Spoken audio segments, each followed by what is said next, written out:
So, obviously, as you all know out there, I'm a yoga teacher, and I have people come to me for many different reasons. Some just for physical yoga that's quite hard, and some for relaxing. And it all kind of stems back at the end of it to this whole feeling of relaxation. And I know that a lot of us out there are feeling stressed in our lives for various reasons. So something I wanted to share with you today is something called 10 to Zen.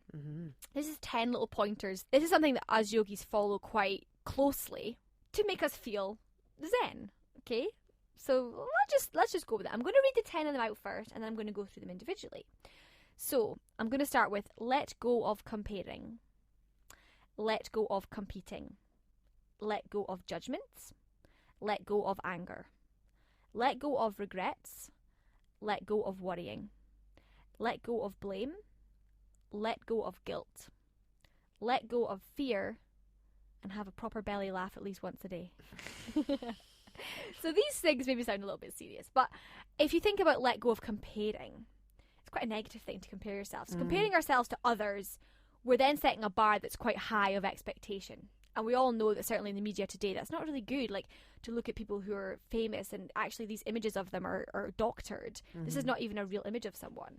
So why would you compare yourself? Because by doing that, you're longing to be that person that doesn't exist. It doesn't exist. But you're not the person that you are, the person you were born to be. You know, that's your personality. So why then would each of us who are born with a gift to share with others, you know, why would you not want to cherish that and share it? So I definitely think about let go of comparing. It's sometimes in our psyche, it's natural to compare. But what I mean by these pointers today is not as heavily, not as obsessively as maybe you are. And some of you out there are listening, and maybe one of these things is something that you're doing too much in your life. It's not balanced. I spoke before about balance. Your life should really be balanced. So if you're feeling that you are comparing too much, you're obsessing about your weight because you're comparing it to someone else. Or what your friends are doing for their job and you've not doing, absolutely, or earning, or it comes under all kinds of categories. Exactly. It's huge. And that's why it's, you know, I've kept it general, or the yogis have kept general and said, let go of comparing. Because it can mean in any walk of life. It's just not healthy and it's quite stressful.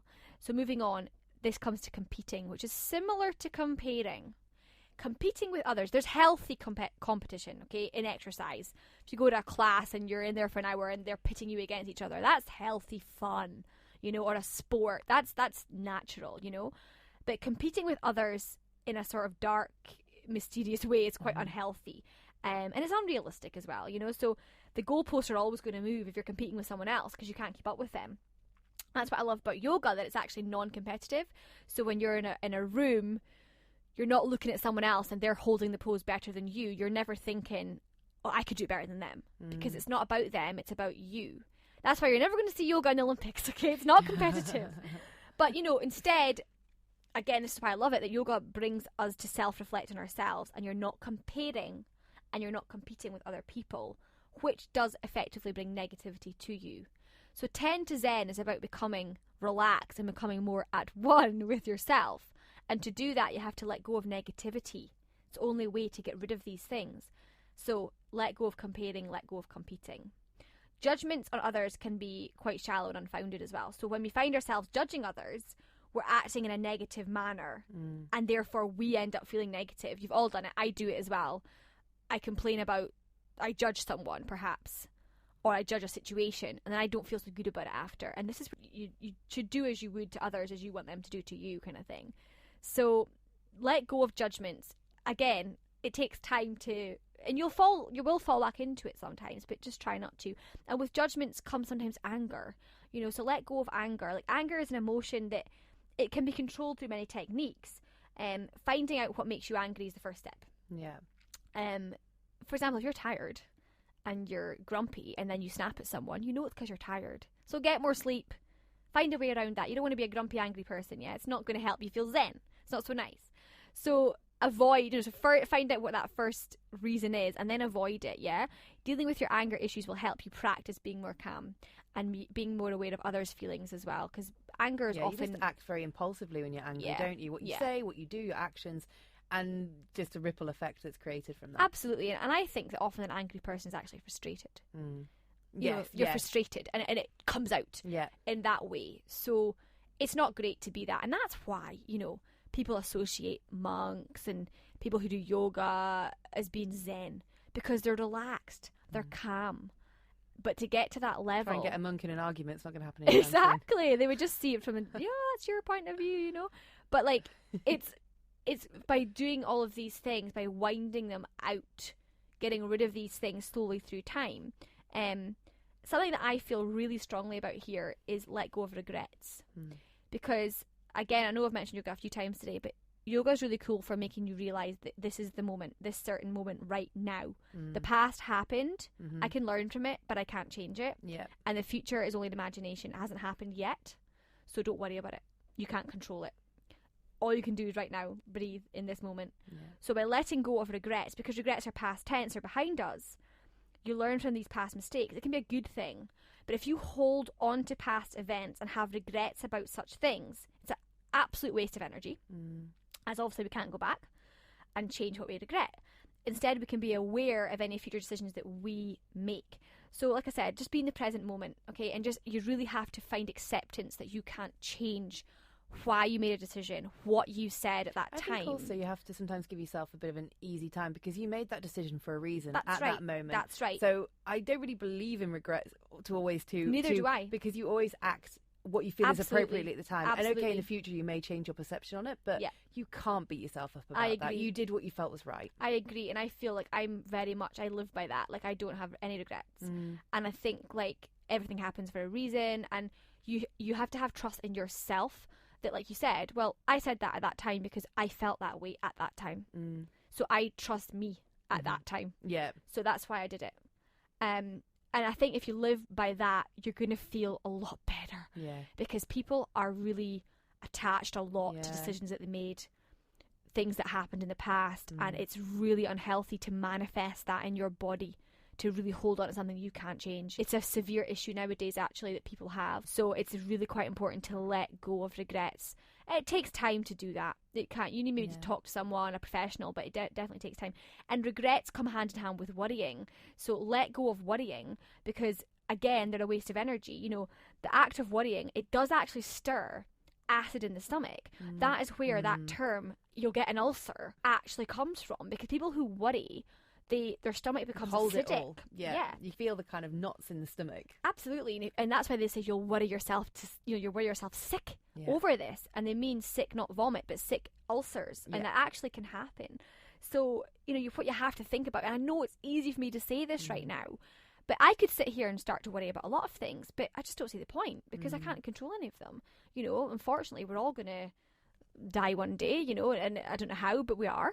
So you got to live for now. Sorry, I'm laughing. I know it's a bit heavy, isn't it? But it's true. So what's the point in worrying about it? And like, of course you have to be sensible in your life, but worrying about things, especially people worry in the middle of the night, and I always think, but you can't do anything at that moment. You can't do anything, and it's so hard to go la la la la, pretend it's not happening, think about this tomorrow, or do the action about it tomorrow.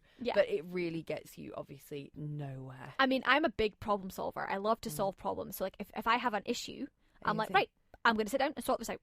Same with if a friend or family member, I'm like, there's a way around this. I always find a way, and I'm going to sort it. New agony aunt feature coming on QF Radio soon.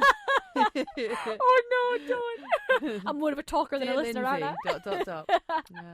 But I do feel that belief though, and I feel the more I solve problems, the more I feel tenacious with it, that I will see something and I'm going to fix this. Of course, sometimes there's issues in life that can't be fixed, unfortunately, that can't be resolved. But the worrying element, it's a natural thing to do, or you worry about someone else. But it comes back down to this, that what can you actually do about it? You have to let go of worrying, kind of accept that things will work out one way or the other. So many cliches, I know, but it's true. And maybe there are a few things you can do at that moment in time. Like if you're worried you haven't heard from someone, okay, we'll try and get in touch with them, or find a different way to get in touch with them. That's you being productive. To counteract the worry. But if you're worrying about things like, I'm so worried there's going to be an earthquake here, I'm so worried about it, there's nothing you can do about that because we can't control that. So you need to find something else to occupy your mind. And often I do think when people are a bit worried about silly things, perhaps it's because they've got too much time to worry about them. You need to find other things to occupy your mind.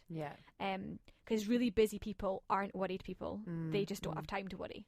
you know, so think about that. So try and let go of worrying, and let go of blame as well, because blame is passive, and again, it attaches to others.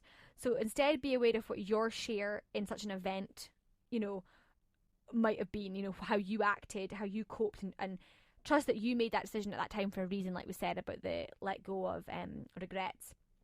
So you have to take responsibility for your actions. So if you have a fallout with someone and then you're blaming that person, maybe sort of think, well, maybe I had a little bit in that to play, you know, but let go of the blame culture. Yeah. Because it just makes you more upset and more angry as well, and less zen. Guilt is something that manifests in our body, and it really allows us to wallow a little bit. So self-pity is not nice really for anyone. I think we're all allowed to grieve, and we're all allowed to have bad days and moments. And I think, and I'm one for that as well. I'm like, look, you're feeling rubbish, give yourself some time, but you need to move on after a certain point as well. If you're feeling guilty about something, you need to address what that issue is and deal with why you did it. So you feel guilty because you ate a bit of cake, get over it. It's a bit of cake, it's not going to end the world. You feel guilty because you fell out with your mother, that's not so nice. Write her an email, I'm sorry, I'm just having a bad week. Do something productive to get rid of the guilt. It's a nasty negative feeling that will stay with you unless you do something about it. So that's how you let go of guilt. And fear is interesting. We spoke about this last week. I said about how I'm a little bit scared of the sea and things like that, and I try to conquer it. But you know, it's quite interesting. Like, as children, we're born with very few fears.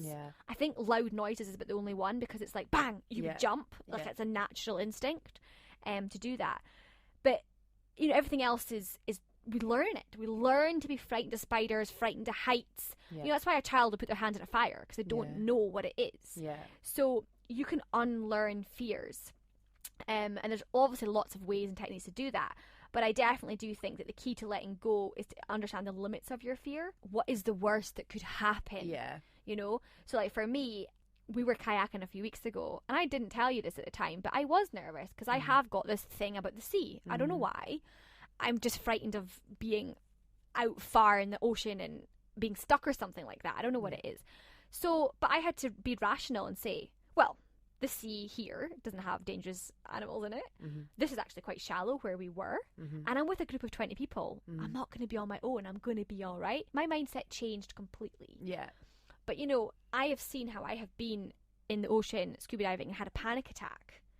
So how the difference is, and it's all in your mind. It's your imagination again. So to let go of fear is to almost tackle it, or, like I said, face what the limitation of that is. What is the worst that could possibly happen? And once you sort of evaluate that, you're going to feel a bit, it's less of a fear. For me anyway, like that ocean thing is less than it used to be. And we all have fears out there, but try and face them. And the last one in 10 to Zen, which I really love, is make sure you have a belly laugh every day. Because laughter is the best medicine, right? That's what they say. Better. That's what they say. And, you know, it's been proven that laughing releases happy hormones. So watch something funny on YouTube if you want. You know, I love those funny e-cards. Like, I love them. Like, I don't actually laugh out loud, but I'm just like, I do like a face. Yeah, it's just like, it's like, I do like a face, like I'm laughing, but it's silent. Because they're so ridiculous, but spot on.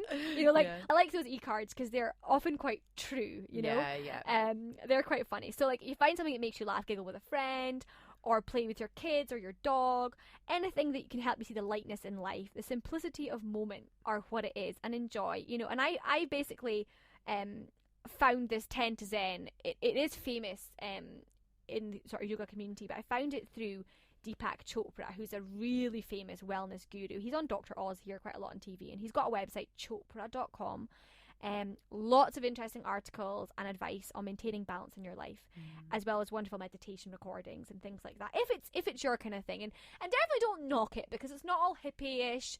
You know, finding zen and tranquility is important for each and every single one of us. Even if you don't feel that stressed, I always think you can even be a little less stressed.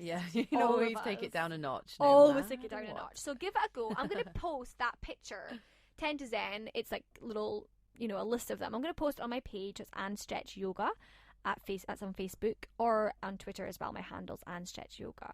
And any questions about that, you know, let me know. I'd love to hear from you guys. Get in touch.